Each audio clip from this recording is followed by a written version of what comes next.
a quote by Albert Einstein, and I thought it was really appropriate because it's about the value of making mistakes. And so he says, a person who never made a mistake never tried anything new. So I thought that was really appropriate for what we do here. We always try things. How making mistakes can lead to growth. Right, exactly.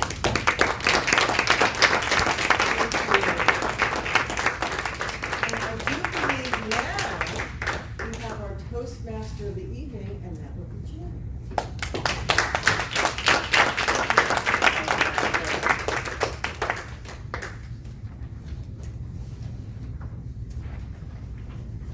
First off, thank you for adjusting your schedules, coming out to FCAR. A couple thanks are due first to Larry for setting up this facility tonight on somewhat short notice. We also want to thank Joe always for the work that he does with AstraZeneca and setting up that room. And we wish them good luck in their inspection. That's why we're not there tonight and we're here. So again, thank you for making the adjustment and getting here. Tonight's meeting is going to be fantastic. Part of the reason that I enjoy being Toastmaster of the evening is it forces me to give up control and allow people to help me. There are a number of helpers that are going to assist me tonight in running the meeting. My job is essentially to run the meeting on time, make sure all the roles are filled, and sort of act like a master of ceremonies. Now I'd like to introduce my helpers. First, Parsa is our grammarian this evening. Parsa, would you mind sharing your role with us? Hi, I'm Parsa. I'm the grammarian for this evening. What I'm going to do is I'm going to look at the usage of language, and basically what I'm going to do is if there's an awkward usage of language, I will make a note, or if there is something really significant, some phrase that was interesting for me, I'll write it down, and at the end of the meeting I'm going to give my report about that. Thank you. Thank you, Parsa.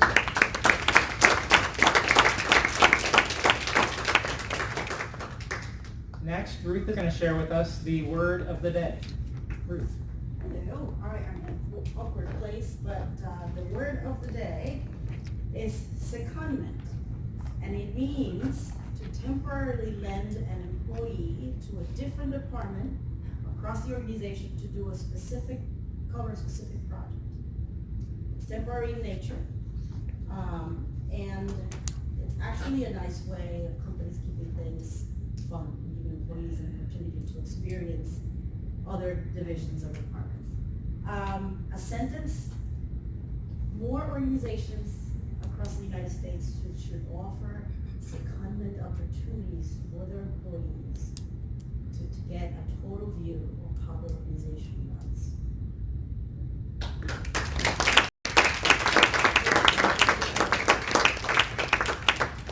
Everyone can use it because we get brownie points if you use it. I already have the opportunity to use this because our next assistant is taking advantage of a secondment opportunity as a guest to be our awe counter this evening. Gerry, please explain the rules. So, hello, my name is Gerry. So the purpose of the counter is to note any word or sounds used as a crutch by anyone during their speech. So I'll be noting any ums, or fillers that people use throughout their speech, and I'll be reporting on that at the end of the meeting. Excellent. Thank you, Gerry.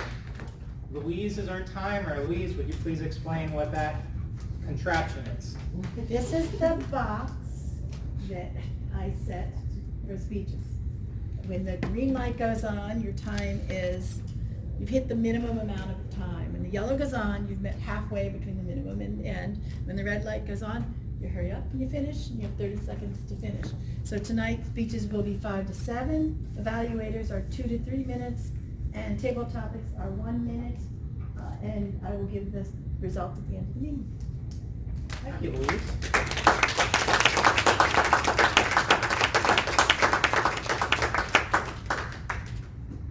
Lizette is our vote counter. appropriately positioned at the back of the room. Would you kindly explain your role and how it's going to work?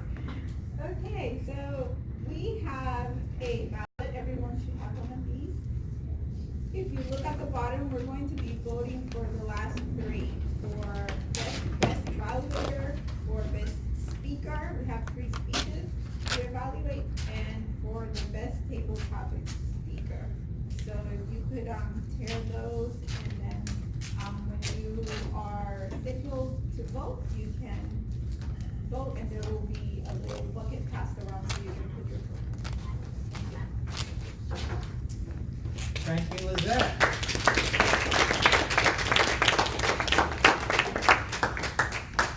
The rest of the meeting is organized into 3 sections. First, we have our prepared speeches. There will be 3 speeches this evening, followed by impromptu speeches, which we call table topics. The final section of the evening is with respect to evaluating those speeches. Those are the 3 types of public speaking opportunities that will be presented to you today. At this stage, we're going to start our prepared speeches. Our first speaker is Larry Riggins. He's giving a 5. It's not Riggins, it's Riggs. Larry Riggs. Thank you, Larry. We're actually in the midst of a book club right now, and we're learning some more about facial features, and that was a wonderful shock and awe that you showed me. Thank you, Gerry Stevenson. That happens to me all the time, actually. So Larry is giving a 5 to 7 minute speech, and his speech is entitled The Power of Effective Coaching. Is coaching for everyone? That depends. If you're goal-oriented and serious about reaching your goals, having a coach is the best way to do it. However, anyone thinking of getting a coach should understand coaching is not about comfort. It's about sharpening. Larry?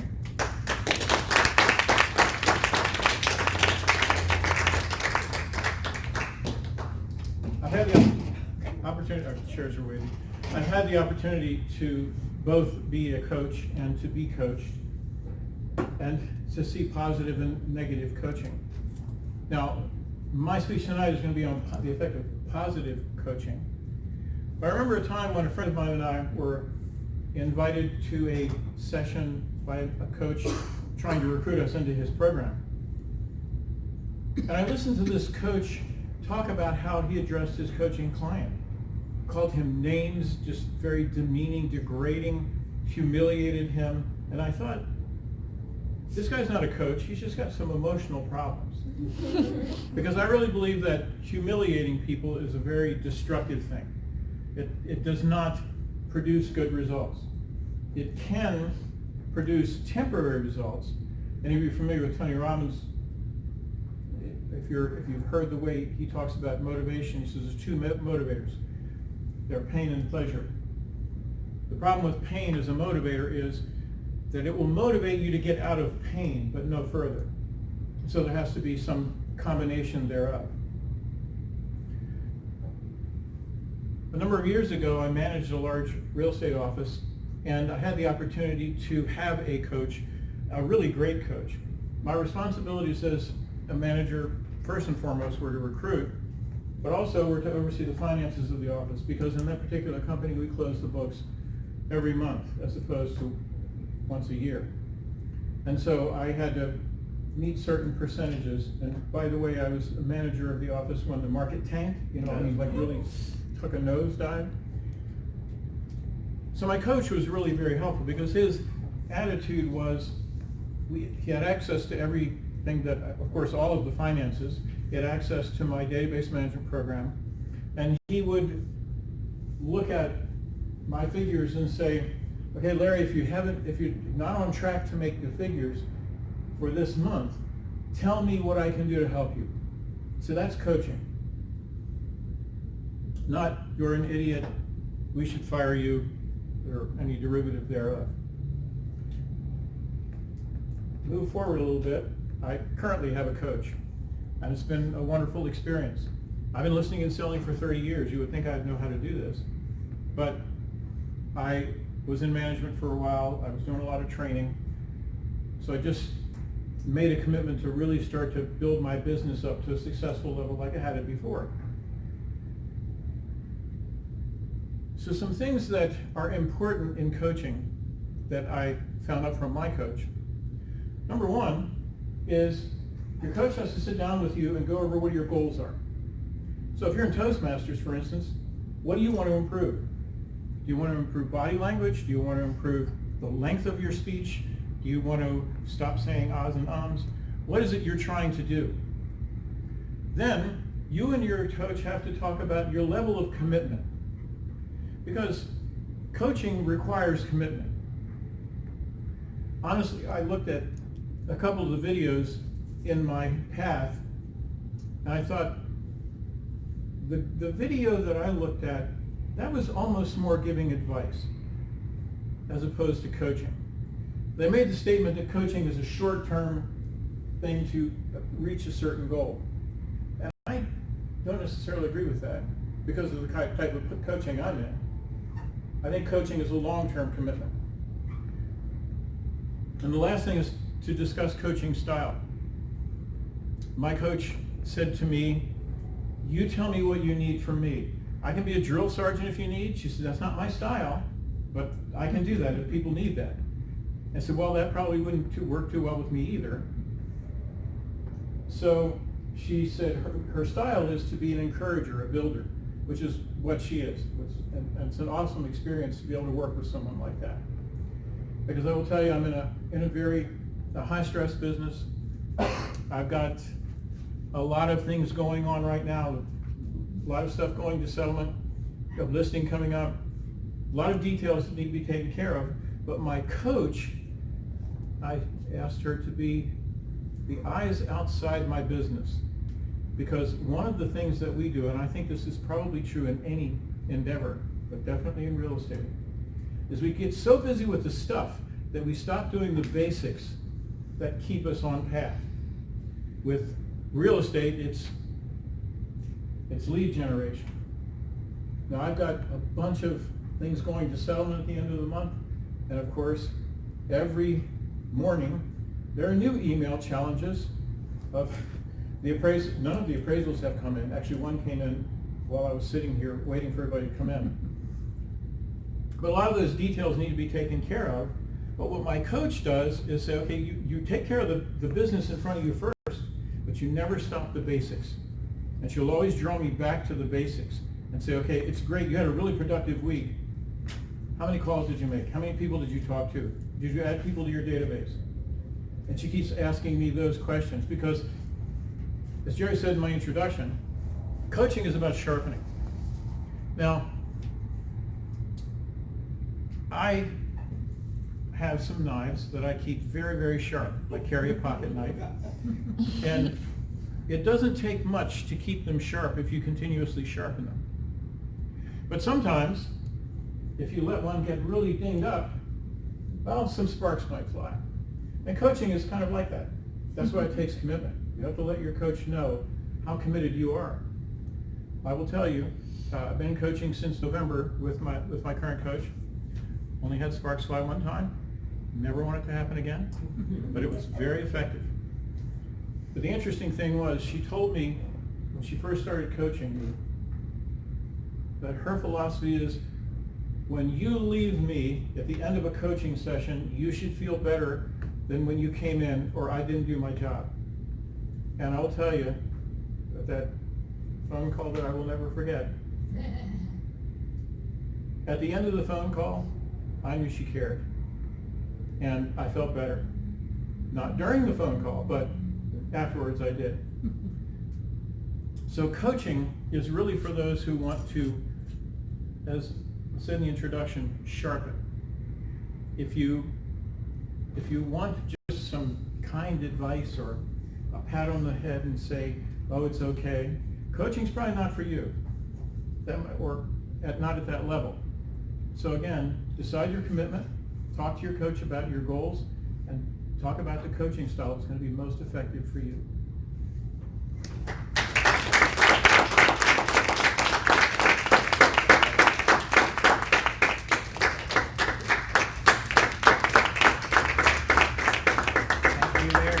have a few guests, you've probably picked up by now that we clap a lot. Just like to take a second to explain that. We clap the entire time someone is walking up to the front and the entire time they're returning back to their seat. Thank you for that speech, Larry. Our next speech is to be given by Eran, Bosaz. It is entitled How to Follow the Tao, or the Way. Have you ever wondered what Taoism is? Is it a religion or a philosophy? In this research speech, Eran wanted to demystify something that she's been curious about for a long time. She's going to share her findings with us in a way that we can apply to our everyday life. Looks like we have a handout. If we can help Eran distribute those. Do you have some you want to go to the front? I'm good, thank you. So two people share. These go up here in the middle.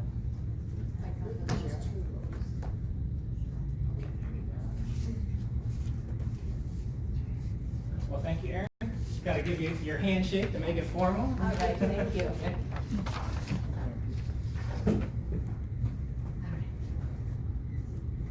Well, I'm so glad that I was given this research speech, because this is a topic that I have been wondering for quite some time. Just because I have come from the East, sometimes people assume that, this is something I would know as like a built-in quality. But if I ask you, tell me something about Christmas, give me the history, how does that work? Sometimes we know something about it and scratching the surface, but not really truly understand, and it's something you want to know more.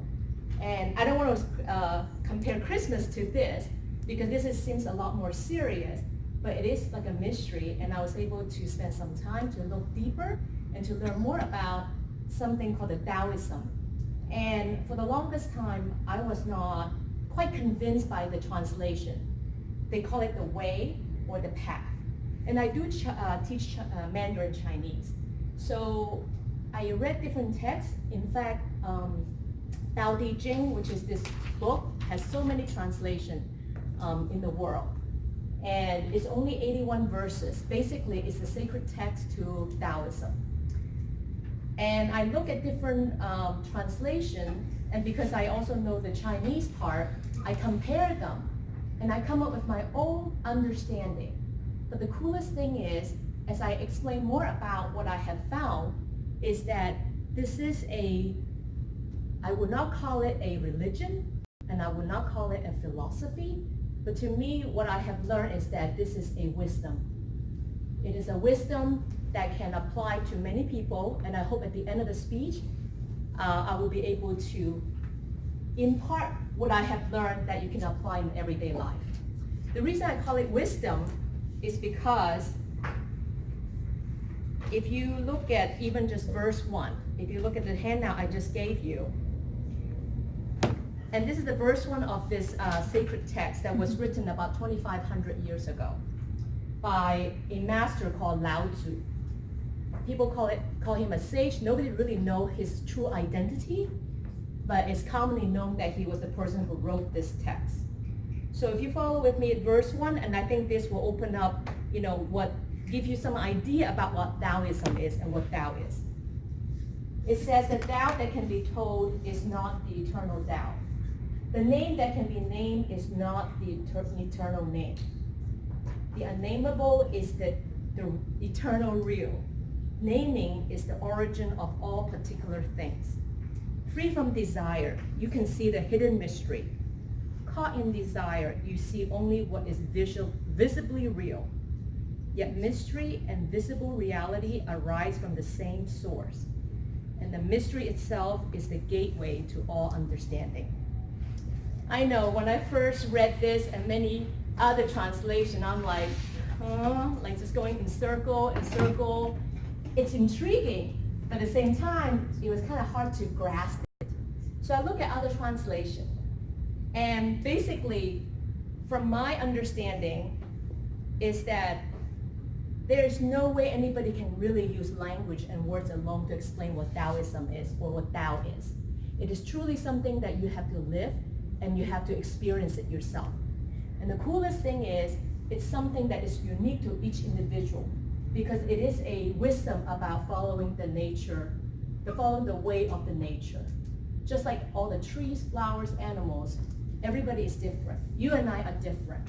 So we will have different experience, and so your truth is your truth, my truth is my truth. There is no absolute truth.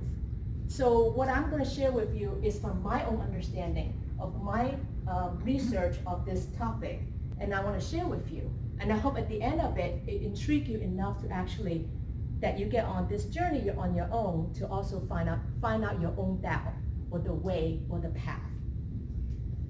So quickly, is this something I can write or no? If not, that's okay. We can just use, this is just That's There's a workers dry erase. behind it. Okay, all right. So if you look at the bottom left, the character for Tao, it's written like this. This part here actually meaning Tao, which is the way. This part here means self. This part meaning the way. And then this part, last part here, is like moving. So just the character alone in Chinese character shows that Tao, meaning that the way is already within us as we move along in life. And I thought that is so cool, just one simple character. And Tao really preach about something called Wu Wei, which is underneath the verse 1, the little square. And I like that translation because Wu Wei by itself, many times people will call it non-action, no action, which I think is so passive because like you're not doing anything, kind of following whatever happens to you. Yes, it is somewhat true, but I don't want people to think it's passive because Wu Wei in this translation is called the art of riding the waves of life. And I really like that. And my own understanding of the Chinese language is that not pressing your own will, because just like every part in nature, it has its own direction, its own plan in life. And so you kind of have to follow it by pressing against waves of opposite direction or challenges, and instead of following the flow of life, it makes life difficult. So Wu Wei non-action is really not trying to force things, but kind of following the flow. And quickly, with the yin-yang symbol, many people know about it, have seen it. It's black and white, and then with white and black dots in each color. And it's really a symbol of harmony. It's basically saying that life is composed of two forces, dark and light, evil and good, day and night, female, male. This is what created the world. We have to have opposing force to really create movement. Without those things, you don't really know what is happiness or what is good if there's no evil. So it's really helping us to embrace the differences in life, the flux in life, the changes in life that is so normal. And sometimes you might have more dark and then the light probably get stronger, but in the end, you can always see there's good in the dark, and there's light also there's darkness in light as well. So nothing is perfect, and we just have to embrace that. So in case, sometimes we forgot that, it seems like a mystery thing, but actually it happens. We have seen it in many things in pop culture. And I put down some example. For example, Star Wars, they call it the Jedi, or Jediism is quite similar to Taoism. And same thing with the, what is this guy's name, the green person? No, Yoda, yes, and he's definitely a Taoist. And then one of the classic children's book, apparently, I did not read much about it, but I found out that a lot of Pooh is actually a classic Taoist follower, the way he lives and the way the books are written. So those are some really fun introduction to Taoism. So in the end, I just really want to say that it has been a great research. I'm just scratching barely anything of the surface, but it's giving me something to really look forward to learning more, to really embrace life, and to really accept the good and the bad in life and not afraid of changes. because that is all part of nature, and that is something that we just have to go through life with, and it's something to be embraced and accepted. Thank you.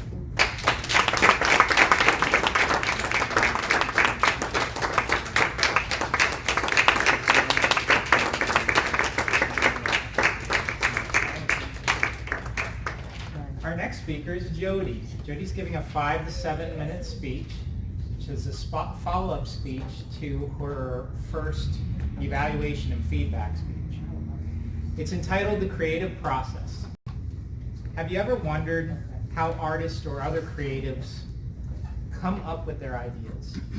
Jodie's going to give us a behind-the-scenes look at the creative process and how it becomes works of art. Jodie?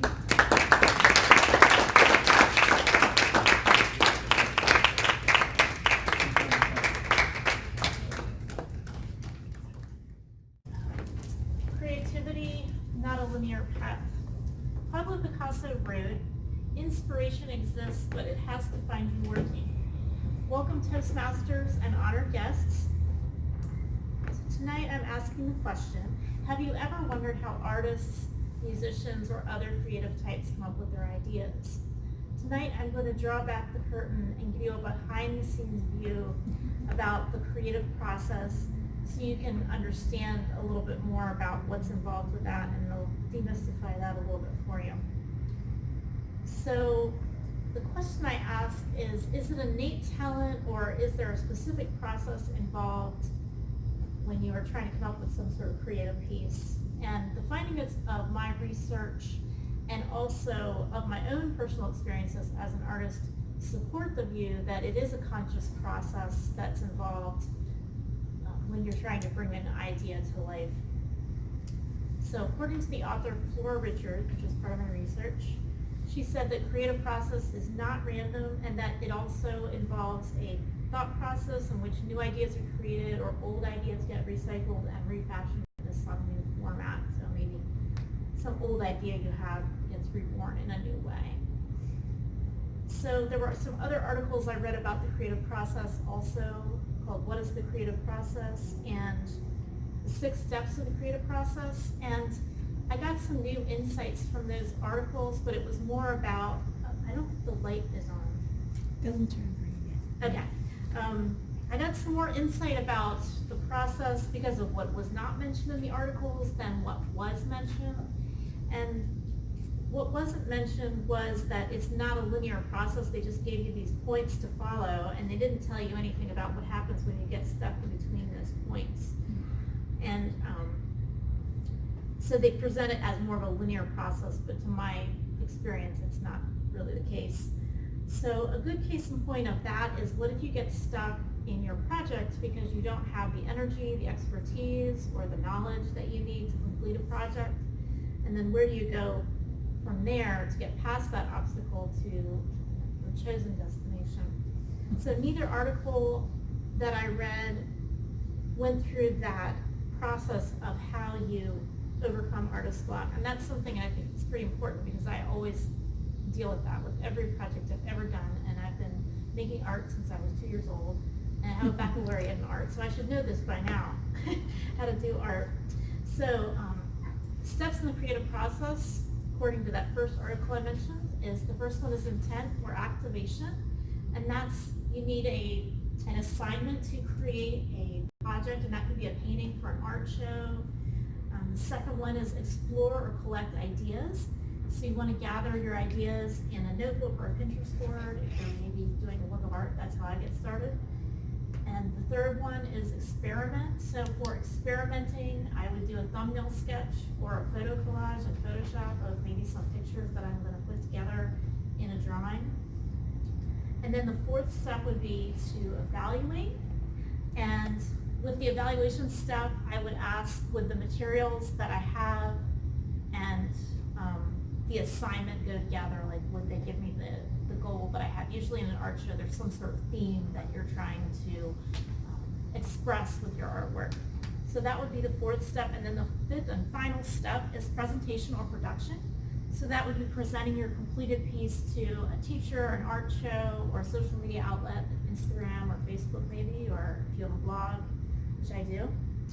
So I initially learned that creative process that I was referring to earlier as a college student at McDaniel College, and I had a teacher who was a master at teaching how to bring those ideas to life. And in that class, he told us that we needed to actively seek out inspiration to make art. So in order to do that, he advised us to go to art galleries, look at art magazines, make these sketchbooks with ideas in them, and then that would help, you know, show us what mattered to us, and also just kind of help us discover what we wanted to create, just by what we were drawn to. So while I was in that class, I realized that I wanted to focus my artwork on narrative or storytelling, and I completed a series of self-portraits, and they're inspired by Sting's music. So I'm going to go ahead and advance Sting, of course, and some of my self-portraits from college. And they were inspired by his music, which explore different themes of uncertainty, sadness, and ultimately finding wholeness. So those two are based on two of his songs. Okay, so, and like Leonardo da Vinci's Last Summer, my current body of artwork is also featuring storytelling, so I'm continuing that theme of telling a story in my artwork. And in this case, I'm drawing from poetry in these two examples. In this one, I am drawing from two different poems. One is called I Hear America Singing by Walt Whitman, and the second one is Langston Hughes, and his poem was called I Too Sing America. So it's about minorities in America and the contributions they would like to make, and also some of their struggles.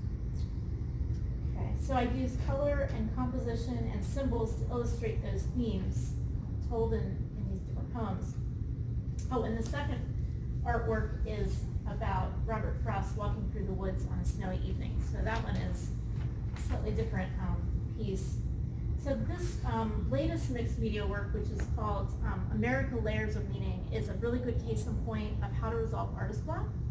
So in this piece, I ran into artist block because of the complexity of the subject, and I wanted to show all of the different aspects of American society, the good, the bad, and the ugly. So that made it very difficult to illustrate that.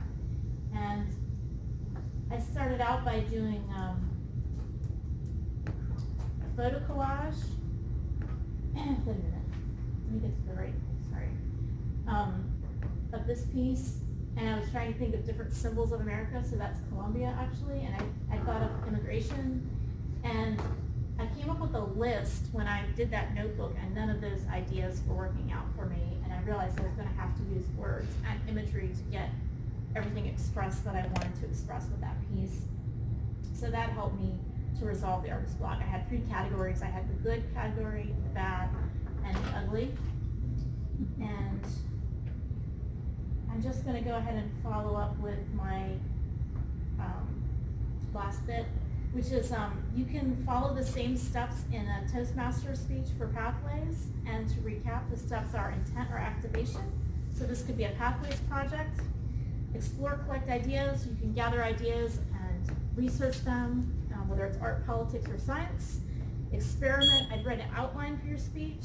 Evaluate. Ask yourself if it's the right length or if you have the appropriate props or electronic media. And 5 is presentation or production. Share your speech with the club. So remember, the creative process is not always linear, and you may have to revisit those steps and go in another direction completely in order to get where you want to go. And a missing ingredient that I did not include in that list was that persistence is a key ingredient in getting to that desired destination. So I just want to show you, this was something I did when I was 9 years old, before I had any instruction at all, self-portrait. 2006, I had my baccalaureate. So lots of practice, lots of persistence, lots of education. And that's it.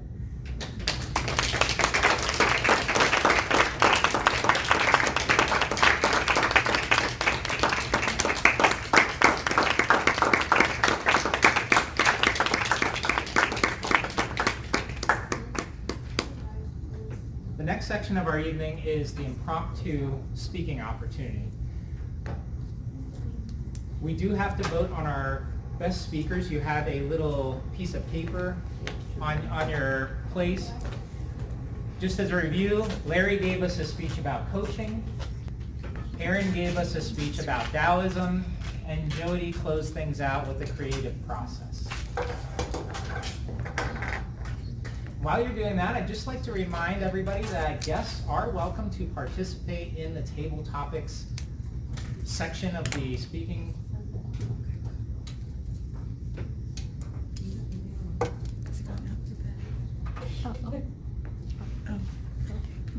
Here.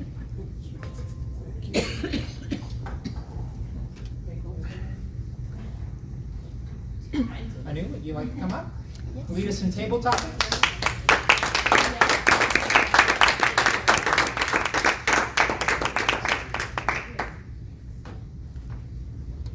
Hello, everyone. It's summer, vacation time. I guess a lot of us have been traveling, having fun with families and friends, and I'm also very excited to plan my own trip for next month.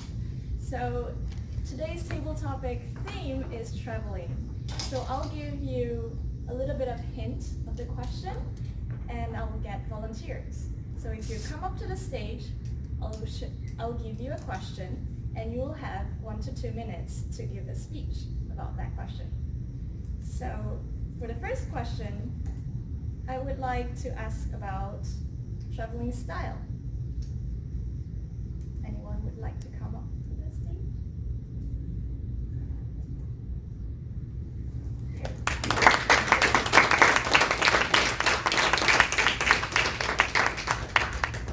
Gerry, so which one would you prefer? Camping in the nature or relaxing in a luxury hotel? Tell us more about your reasons. Thank you for bringing me back to my childhood, Anu. I grew up in San Diego, California, 3,000 miles away from my family on the East Coast. My dad loved to travel and vacation. His idea of vacation and travel was to drive from San Diego to Allentown, Pennsylvania, with 2 minutes at every stop. I think there's some park called Fred Flintstone Park. Yeah, I was there for 2 minutes. For that reason, if I had the opportunity to choose my travel style versus being in a hotel or camping, it would be camping. Because there's no way my dad could pop in and be like, all right, pack it up. We got to get to Yosemite and spend 2 minutes in Yosemite. It's not going to happen. I can enjoy the woods. I can sit, breathe, and relax. That's what we like about traveling. And too often we're too busy to smell the roses. Thank you for allowing me to momentarily camp. Thank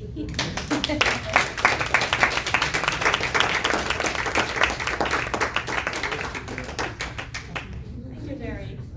Next question would be about traveling places. Anybody? Leann.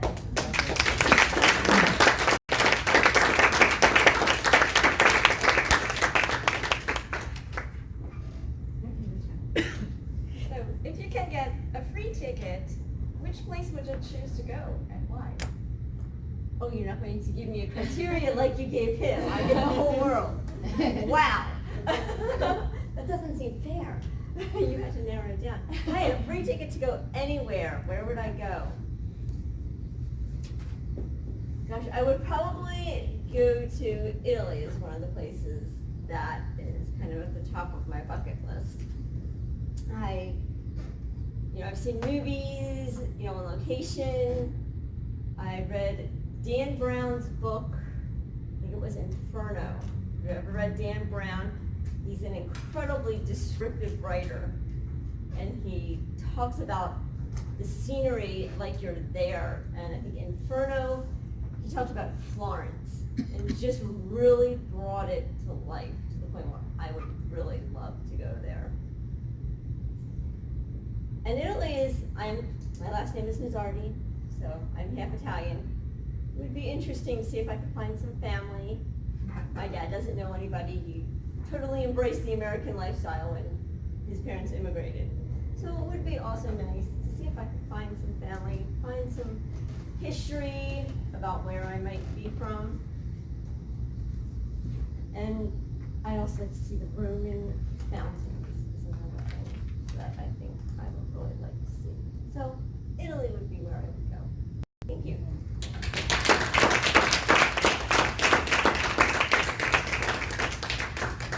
Okay, next one could be a little bit tough. It's about conflict. Anyone to challenge? I'll take the conflict.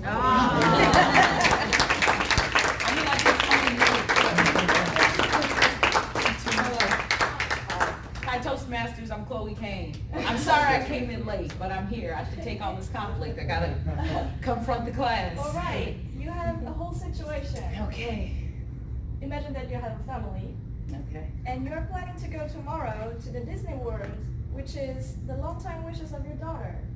But you got an urgent call from your boss that an important client from Saudi Arabia just arrived and that your company needs you to succeed the contract. Select one person to say no and persuade him or her for 2 minutes. Oh God. All right.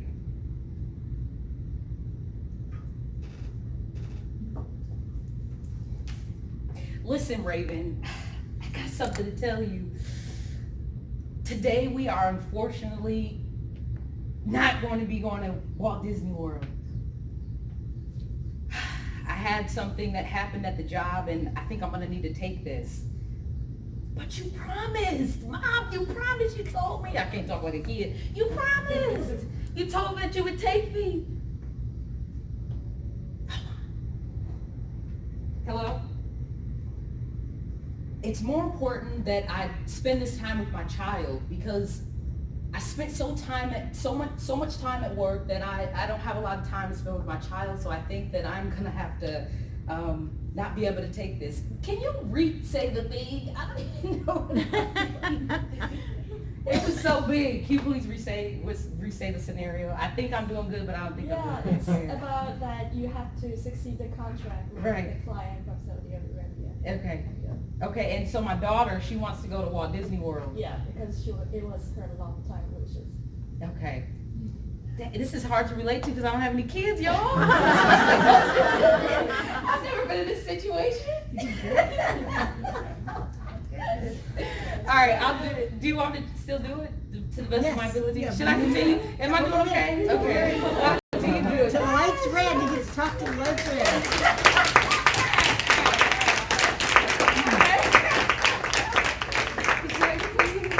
Okay. Now when I have kids, I'll come back and do this. I give it the toughest question and I didn't know the gas will come. Well, my last question would be a little bit easier than that. It's about food. Oh, come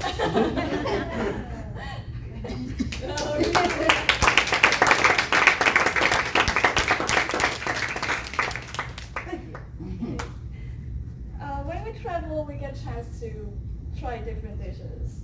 So what was the best food you ever tried? And imagine that you're telling this to someone who have never tasted.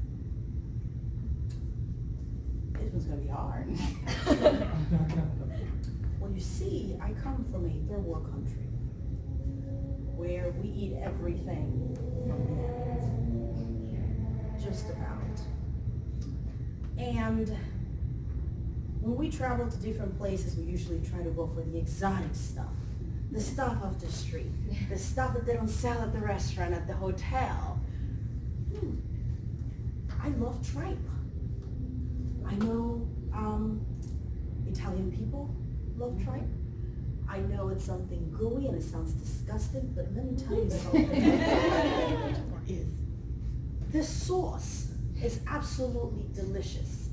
And particularly because it's made with a lot of garlic and a little bit of sea salt. And some people put peppers and onions and all sorts of other things in it. And you actually can forget about the gooiness of it. And you can actually concentrate and just taste the sauce. That's everything. Then you can have the opportunity to mix it with other things, put it on top of rice. We actually put tripe, the sauce on everything. Eat it with roots. I know it sounds crazy, but when you grow up with the the different sources. It's not about the meat, it's everything else that's in it and how it's cooked and the time that it takes and the love that people put into putting it together. That's it.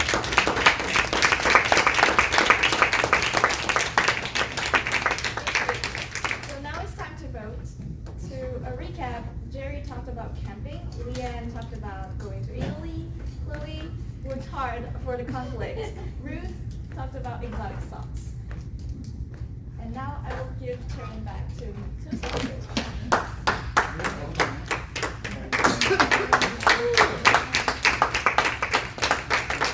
Thank you, Anu. That was incredible. And Chloe, I have one son, I can relate that you don't have any children to speak to that, but somehow you name that child like so quickly. That's what I walked away It took with. me a while. I just seen I was praying and I came up with a name quickly. Write down Raven. Apparently that's going to be the name.